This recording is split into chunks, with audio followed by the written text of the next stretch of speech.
आज जो हम टेंस पढ़ेंगे that is past indefinite tense. मैंने आपको पहले बताया था कि हमारे पास 3 किस्म के टाइम होते हैं, प्रेजेंट, पास्ट एंड फ्यूचर। हमने एक मोड पढ़ा था प्रेजेंट का, आज हम जो मोड पढ़ेंगे वो पास्ट का है। पास्ट मीन्स गुजरा हुआ ज़माना। कोई भी एक्शन जब वो पास्ट में हो जाता है तो उसको रिप्रेजेंट करने के लिए जो मोड इस्तेमाल किया जाता है उसको हम पास्ट इंडेफिनिट टेंस कहते हैं।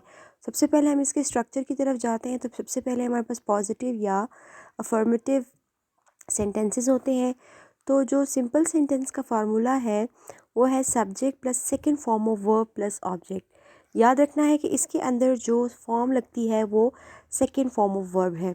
जब इसका हम नेगेटिव बनाएंगे तो ऑफ कोर्स इसके लिए हम हेल्पिंग वर्ब का इस्तेमाल करेंगे, और इसमें जो हेल्पिंग वर्ब यूज़ होता है वो है डिड। इसमें क्या इस्तेमाल होता है? डिड इस्तेमाल होता है। डिड के साथ हम नॉट का इस्तेमाल करेंगे। और बाकी जो इम्पॉर्टेंट बात याद रखने के लिए है वो ये है कि जब भी डिड लगता है तो सेकंड फॉर्म की बजाय फिर डिड के साथ हम फर्स्ट फॉर्म ऑफ वर्ब लगाते हैं। अफर्मेटिव में सेकंड फॉर्म ऑफ वर्ब, जब उसका नेगेटिव और इंट्रोगेटिव बनाते हैं तो हम डिड इंट्रोड्यूस करते हैं, और जब भी एक सेंटेंस में डिड लगता है तो साथ में फर्स्ट फॉर्म ऑफ वर्ब लगती है, सेकंड फॉर्म ऑफ वर्ब नहीं लगती है। तो इसी तरह जब इसका इंट्रोगेटिव सेंटेंस बनेगा तो डिड स्टार्ट में आ जाएगा, plus subject plus first form of verb plus object. कहने का मतलब ये है कि इस टेंस का जो हेल्पिंग वर्ब है वो हमारे पास डिड है, ठीक है। और जब भी डिड इस्तेमाल होता है तो फिर उसके साथ हम सेकंड फॉर्म नहीं लगाते हैं बल्कि हम फर्स्ट फॉर्म लगाते हैं। ये डिड वाहिद हेल्पिंग वर्ब है जो सिर्फ इसी टेंस में इस्तेमाल होता है, इसी मोड में इस्तेमाल होता है, बाकी किसी भी मोड में इस्तेमाल नहीं होता है, ठीक है।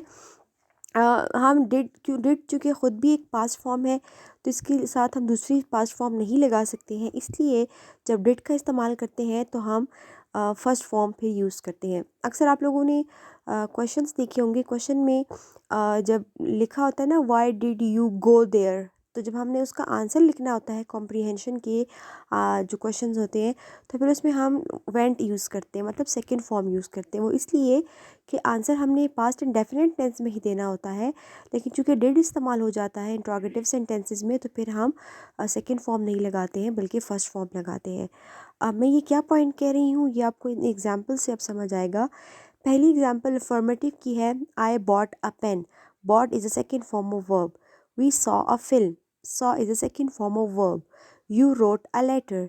Road is a second form of verb. Aslam, now negative sentence है, Aslam did not go there. तो बजाय इसके कि मैं लिखती Aslam did not went, went नहीं लिखना क्योंकि हम सेकंड फॉर्म नहीं लगाते, क्योंकि डिड लग गया है तो वेंट की जगह हम फर्स्ट फॉर्म लगाएंगे जो है हमारे पास गो, और यहाँ पे आप देख भी सकते हैं। तो सेंटेंस हो जाएगा Aslam did not go there. Fifth sentence is he did not like this book. Again did है तो हमने लाइक लगाया है, लाइक्ड नहीं लगाया। सिक्स्थ सेंटेंस इंट्रोगेटिव है, डिड स्टार्ट में आ गया, फिर सब्जेक्ट, फिर हमारे पास जो है वो फर्स्ट फॉर्म ऑफ वर्ब, फिर object. Did I tell a lie. And sentence number 7 is did they waste their time. तो इन एग्जांपल्स में आप देख सकते हैं जो अफर्मेटिव सेंटेंसेस हैं उसमें सेकंड फॉर्म ऑफ वर्ब लगी है, और जो नेगेटिव एंड इंट्रोगेटिव है उसमें डिड को इंट्रोड्यूस किया है और डिड के साथ हमने फर्स्ट फॉर्म का इस्तेमाल किया है।